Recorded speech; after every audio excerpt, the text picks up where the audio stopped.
Love and Dragon Radio. I'm your host, M.L.Ruscsak. I'm here with Dr. Carl Barnes. Welcome. Thank you. Glad to be here. Such an honor. Now, you are a motivational speaker and an author. So which one came first? Oh, I would say speaking. I was raised in church, so I'm used to being in front of people. And then I would actually say just retired my 35-year career in the Navy. And so I did a lot of training. I was an instructor. So a lot of those things came from actually my daily job in the military, teaching every day. Well, thank you for your service. Thank you. So I know the military gives you a lot of information and a lot of training in lots of areas. Yes. I do a lot of veterans on the show, which I'm always proud of having. Oh, thank you. So what led you into writing the book? Your military training, your talking, your church? Well, I actually say, my mother be the catalyst for that. My mother's always encouraged me every time I get with her, talk to her, years before I even thought about it. She said, son, are you journaling? Are you writing? And I'm like, okay, all right, there's something to this, but she will always say, are you writing, son? And I like to say that my mother has been the catalyst in terms of encouraging me to journal and write. And so I've been doing that along the way, but really never put anything in a book format. I saw, you know what, I'll test the waters to see, but what I found is that everywhere I was going, I was telling the same story over and over and over again until there's like a running theme through that. And so my running theme through my books and the things that are upcoming has been a running theme that really epitomized my life. I mean, we find as authors a running theme for anything. It doesn't matter if you're doing fiction or nonfiction. If you're doing journaling or if you're writing a magazine article, something always connects the dots to everything you're doing. Yes. So I get it. As an author, I get it. As a motivational speaker, I get it. So you came out with this book, and this is your first book. No, I got a fourth book that's upcoming to release. As a matter of fact, July the 1st. And that'll be the fourth book. That's the one that's called Resilient Selling. I'm a Navy sailor, so Resilient Selling, 10 Lessons to Persevere the Stormy Seas of Life. And the other three books were like a devotional book. I did one called The Bounce Back Effect, How to Soar in the Midst of Setbacks. And I authored one other book called The 5 Strategies to Resilient Living. So you're hearing that theme, resiliency. So that's the thread that connects all the books that I've written thus far. Well, as you know, I was married to the military. So my ex-husband was military. So I wasn't in the military myself. But what I always hear is be resilient and overcome. That's the theme that was constant throughout everything. Yes. And we find that when your books, and unfortunately, I only found one under your author page. So hopefully you get that fixed to put the other 3 on there. Yes, thank you. It's okay. We find little things. That's why I'm like, oh, I only see one book. So I assume, and I shouldn't do that. Because we all know how Amazon is. It doesn't always connect the dots for us. But which book was the first? The first one was a co-author with a friend called The 5 Strategies to Resilient Living, how to soar in the midst of setbacks. Okay. So you have, what kind of setbacks were you talking about in the book? Setbacks for me personally, my whole life is about setbacks. But if you like, I can get and show you that. So basically, I did 5 strategies. And what we did, we divided them up. The 5 strategies, really how to turn your pain into purpose. And those strategies that are following, the first strategy said everything is a mindset. Where's your mind? Because we know the mind can go in diverse places. That's one strategy. Strategy number 2 says have an exposure. Exposure is everything. And I'll actually say that me being in the military gave me a lot of exposure. I'm from the dirt roads of North Carolina, so I wasn't surrounded by a whole lot of stuff. All I knew, I wanted to leave the dirt road. I wanted to travel the world and get an education. And the other strategy was that change your circle. Who are you hanging around with? You know, you soar with the eagles, they said be with chickens. So I found out that your circle and who you're hanging with, someone said you could tell a person about the 5 people that they associate with. And then one other strategy was how to be intentional. John Maxwell had a book that I love and I recommend is Be Intentional. I found that if you're not intentional about life's direction, you end up being on the wrong course in a lot of places. And then the other one is attitude of gratitude. That is another one of my favorite things. Because if you have a right attitude and it's of gratitude, every little thing we can find something to be grateful for. You know, as a mindset coach myself, I say this all the time, is what is your mindset? Are you sitting on the couch with your potatoes complaining about your day? Or are you coming home, decompressing, and trying to figure out how to make your day better? Exactly. Yep. I I'm do with this. you with that. It is. How many times, and I was guilty of this in my 20s, come home, I'm working a dead end job. I don't know what I want to do with my life. All I know I'm stuck. So what I do, grab potato chips, sit on the couch, watch TV, and complain. Well, you change your mindset to, okay, my job sucks. How can I find a better one? Exactly. It's just how you think. And you takes what, 10 seconds in the morning to decide if you're going to have a good day or a bad day before you even get out of bed. Exactly. Hmm. So we do this, and it's overcoming just getting out of bed sometimes. That's correct. So so that's your book that you did with your co-author. Yes, Then it's the was first one. first book you did by yourself. The first one by myself was called the my 21-day devotional nuggets, resilient living. And what it is, it says 21 days of devotional. So I offer my favorite quotes and my favorite Bible scriptures, and then allow them a space to write in. Because I found out the way you start your day, it's a devotional break, just 21 days. And so what it was is just going through 21 days of, for example, my first day of the 21 day says the following. For example, it says, I call them devotional goal nugget number 4. I quote this thing from Stanley Graham, and then I go into a Bible scripture, and then I say, what is your takeaway nugget from this? And then I allow them a page to write down what is your takeaway from the golden nugget from my 21-day devotional. Encouraging journaling. Exactly. Inside of your book.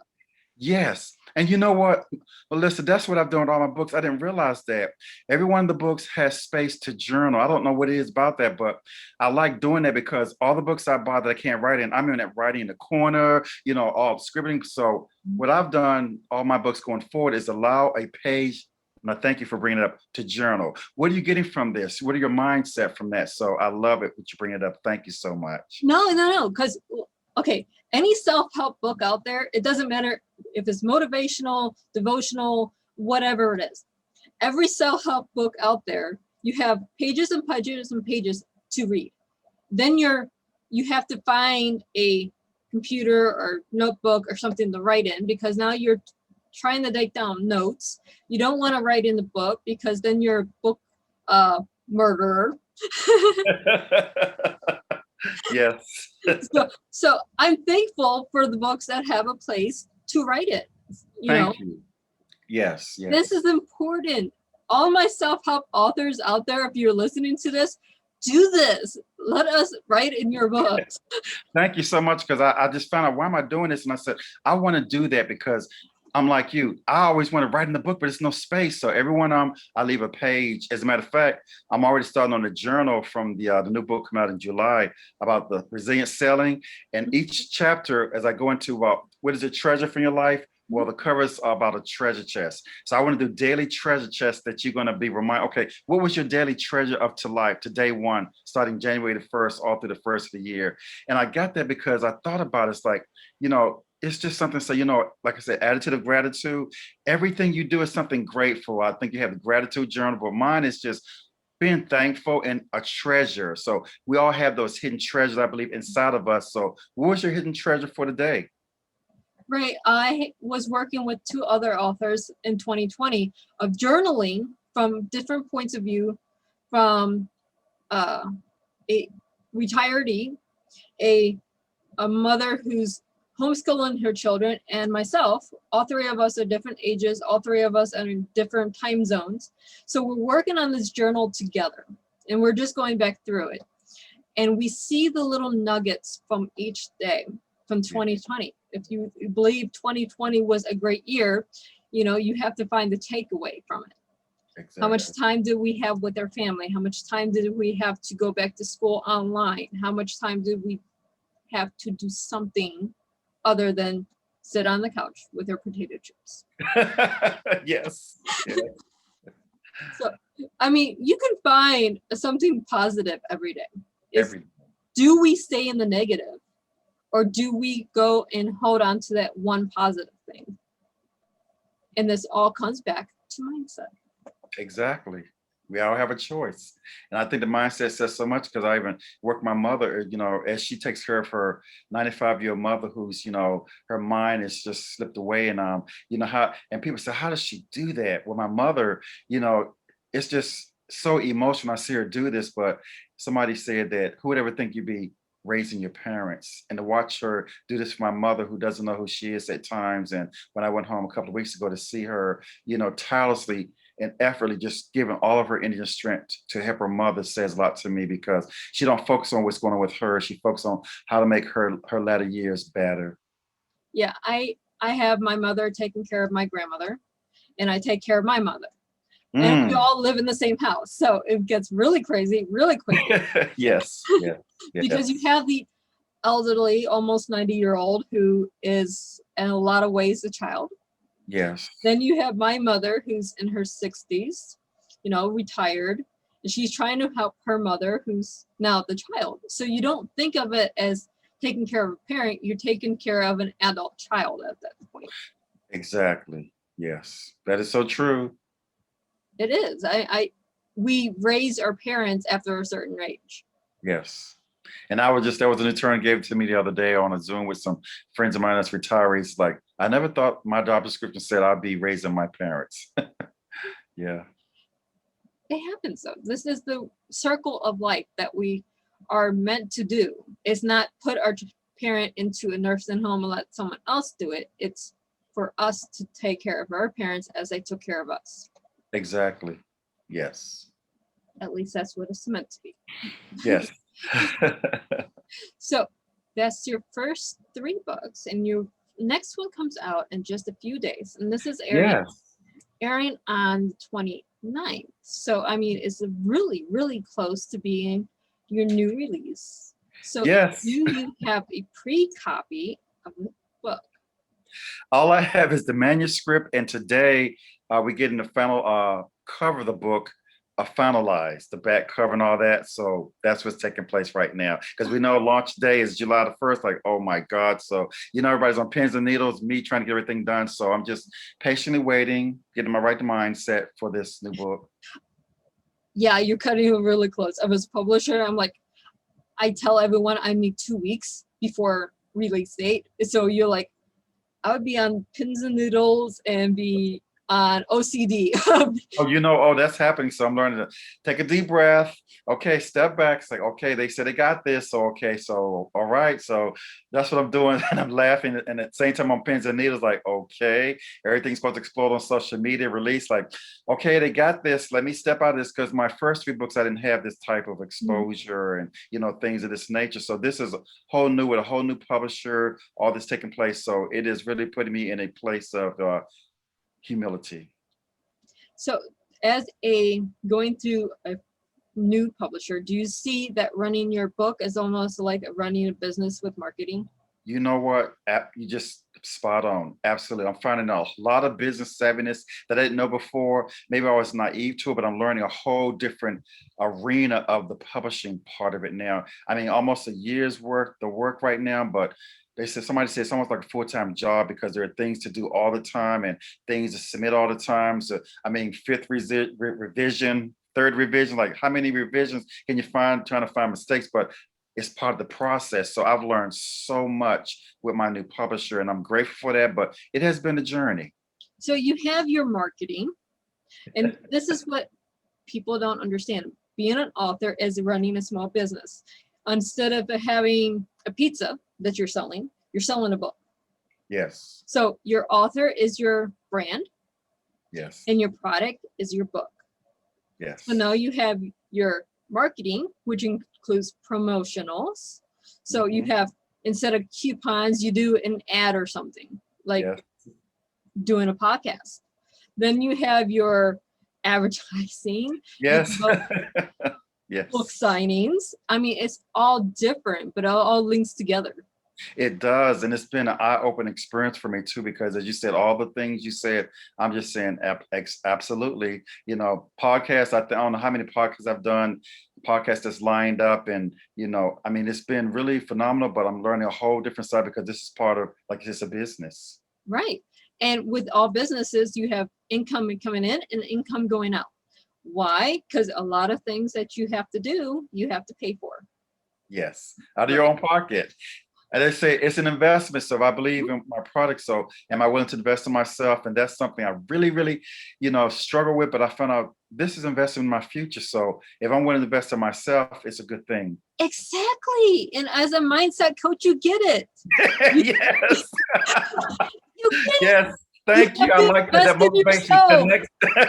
That connection came there. You're absolutely right. So my whole mindset did have to shift because looking at the marketing, this is a business. It's almost like a full-time job. It is. And you know what? You just hit it. It's a mindset. So my mindset had to shift, Mhm. looking at the business savviness of this, which I was lacking, but I learned so much in my research and all this. So thank you. It really helps. Thank you. Reinforcement.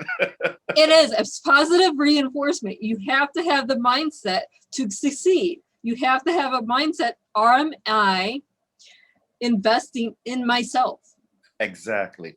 And then that, because you don't look at it as dollars anymore, it's like this is all part of investment. Because I'm saying, oh my God, all this money, like I professional headshots and this and that. It's like it's investment in me. So you know what? Pay now or play later or whatever you want to say. But I realized that this is an investment in my dream. And the dream means that okay, you believe so much yourself that you sacrifice. It is. And you probably add this into another book as soon as you figure out. Thank you for speaking it prophetically. I like that because I have thought about that, like the journal. I'm already working on the journal to come right after this. And through this whole book process, it's like, wow, because I'm the kind of person doing a course tonight. I get up at 2 o'clock in the morning. My mother said, do you have a pad by your bed? Because I found out why, because if I don't write it then, when I wake up, it's gone. Your creative juices started flowing. Like, oh my God, let me get up now and write this down. And the next morning, it's like, I don't even know what I thought about. But when I get up that time of the morning, as she said, get your pen and paper. I used to have a recorder by the bed because I've written 4 songs, probably 30, 40 years ago that came out of my sleep. And I woke up and I wrote them down and I went to a workshop one time and I have not done anything with them, but I still remember the song. So maybe one day I'll record. It all ties in though. If they're, mindset or whatever you're doing, you can tie it into your book or Yes. add make an audio book and add your song to it.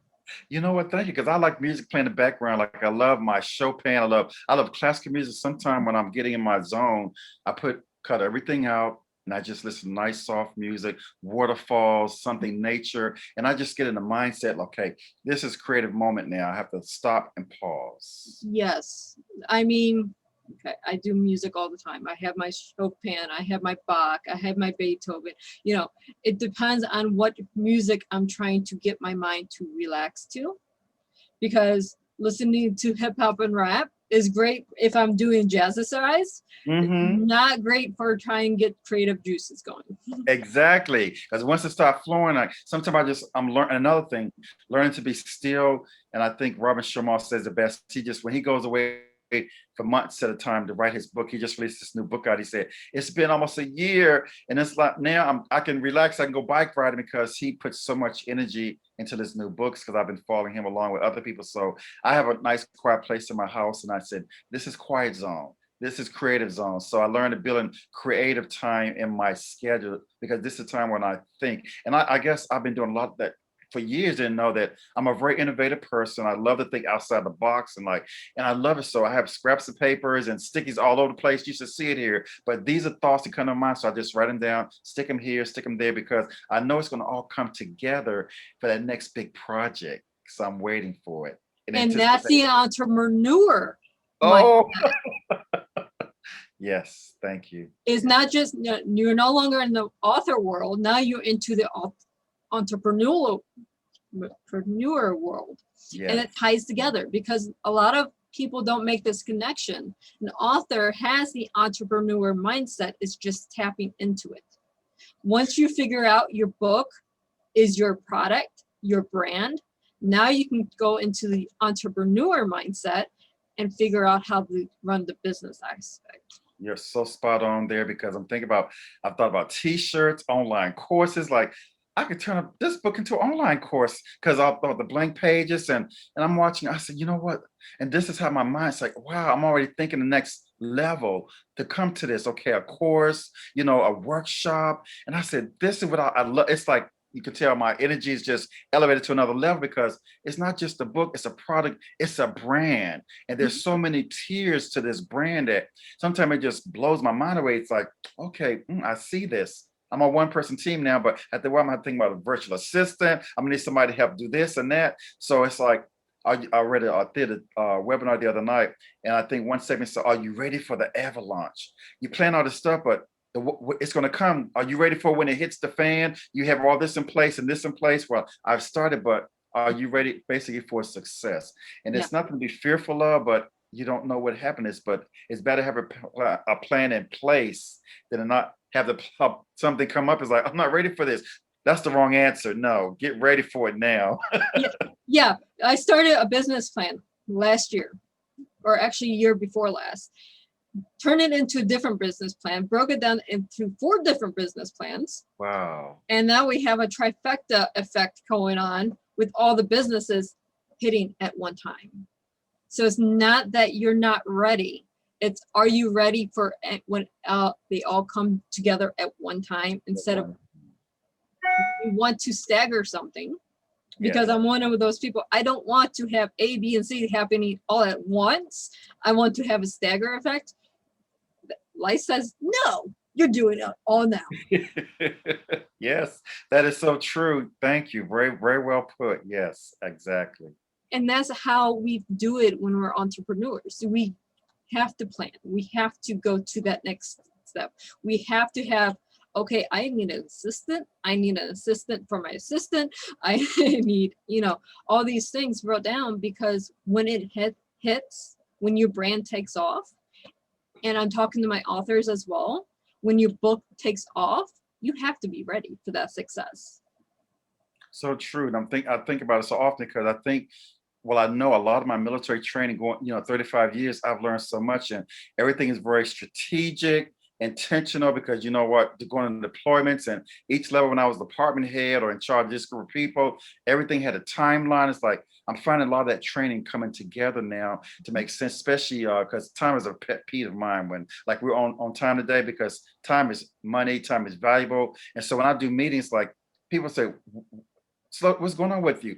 That I still have the mindset, if you're late, if you're on time, you're late. So I'm still there because I wouldn't want anybody to do that to me. So I try to respect time. But some people don't get it. And that severe mindset, they say, well, you're not the military. It's like, no, I've learned a lot of things that have helped me along the way to be a little more cautious and on top of things than to let things just slip through the cracks. Not saying it's gonna be perfect, but at least I can plan it. Yeah.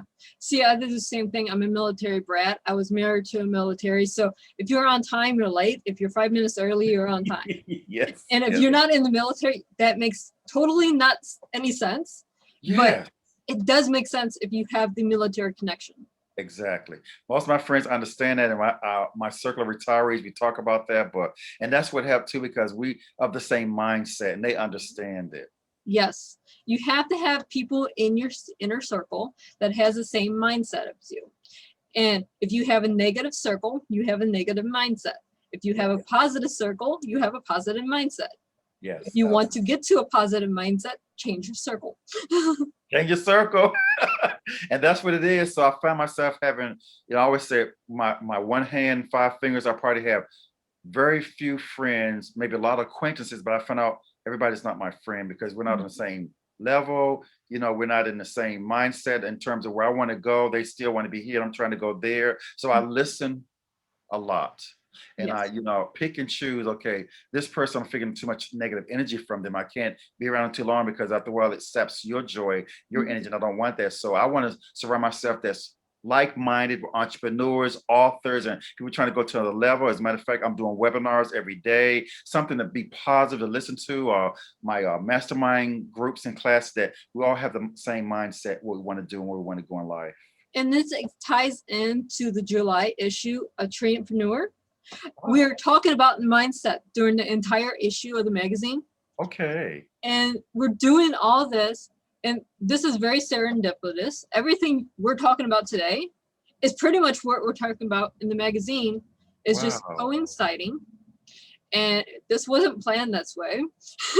It's not interesting. Oh my, they said nothing is a coincidence. Oh my goodness. Yeah, we're just going over the article I wrote for the magazine last night, and it's almost verbatim what we're talking about, me and you today. Wow. And it's very serendipitous. I mean, I didn't know until 5 minutes ago, how this is going to play out today.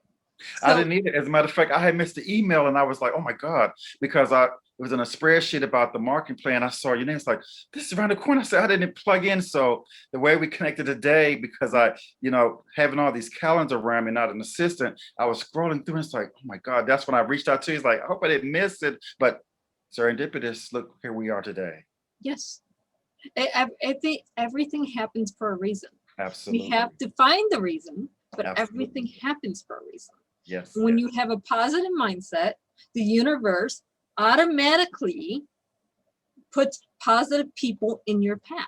Oh, absolutely. And I found it to be so very true along the way in my career that people that I always say, be careful how you treat people because you never know down the road where they're going to be at. And I'm finding out today that they're in positions of authority and like, oh my, he said, how do you know this person? Well, okay, I met them a long time ago and I stay connected with them, that phone call or send me an email. Like when I retired, I had a big ceremony and everybody say, how did you know this 4 stars? Like, well, I used to work with him. He was like family to me. He and his wife embraced me so much. So they were there for me. All these other people that were high level, they said, how do you know these people? Because they befriended me and I befriended them. And we just stayed connected all through the years. And that's why I tell people, be careful who you talk to, how you talk to them and how you treat them, because you never know when they might be a part of your life again. This is what I try to teach my daughter through school, is always be nice and helpful. If you're not being nice and helpful, then 20 years from now, that person that you weren't being nice and helpful to is now a CEO of a company you want to work for. Exactly. They're going to remember that. Yes.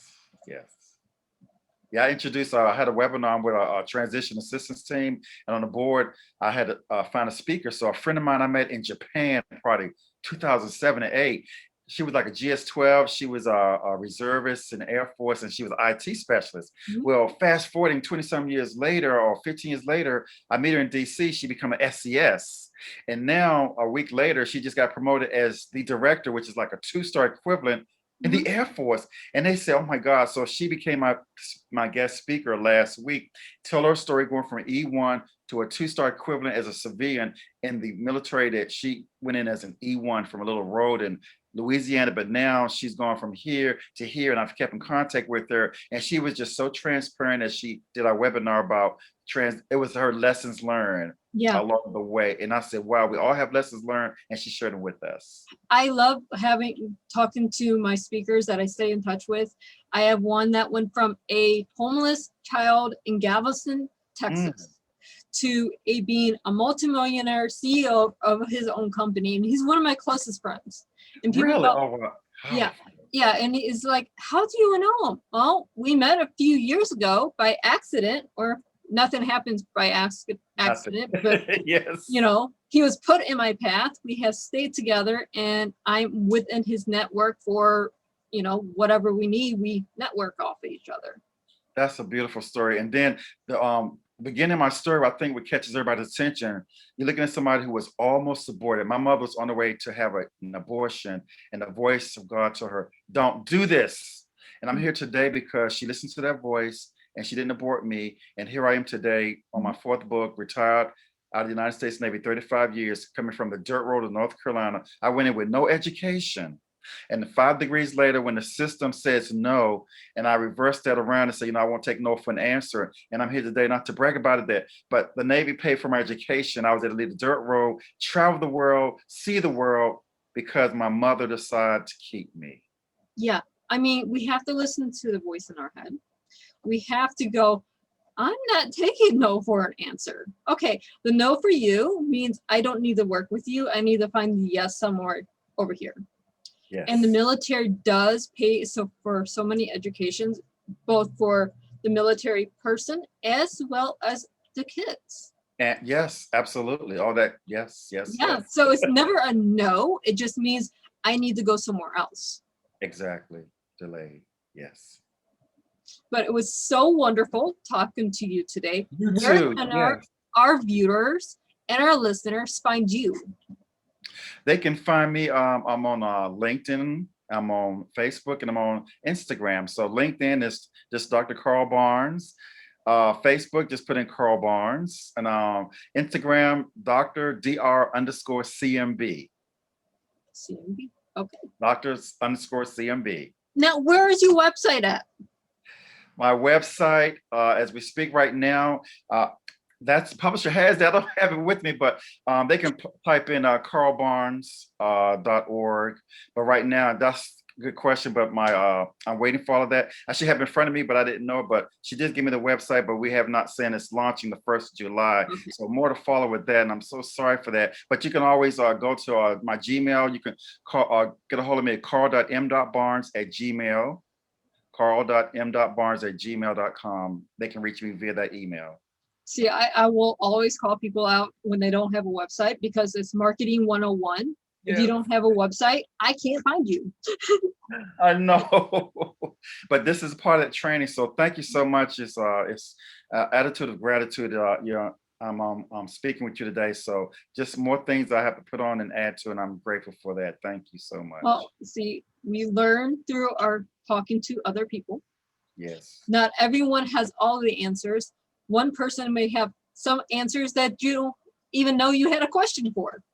You know what? I know, and I've done so many impromptu podcasts, like I did one 2 weeks ago, and she didn't know. I'm not gonna tell you what it is. No script. I want you to come from the heart, not here. And oh my gosh, like everything was like, what do I say? So come from the heart. I found like people want to be authentic and transparent. Just come from the heart. Exactly. I mean, that's one thing. I can't do a scripted show. I tried it.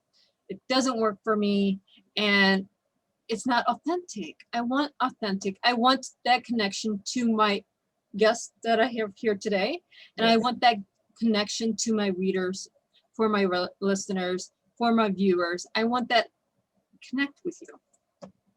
Thank you so much. I felt the connection because we really connected on a lot of topics that, moving forward, I like this. And I appreciate your time, taking time to interview me today on this podcast. Thank It you. was wonderful fun, Yes. and feel free to come back on when you write the next book.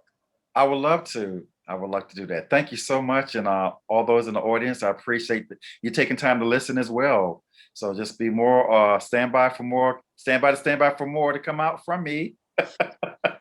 And for our readers and our listeners, happy reading.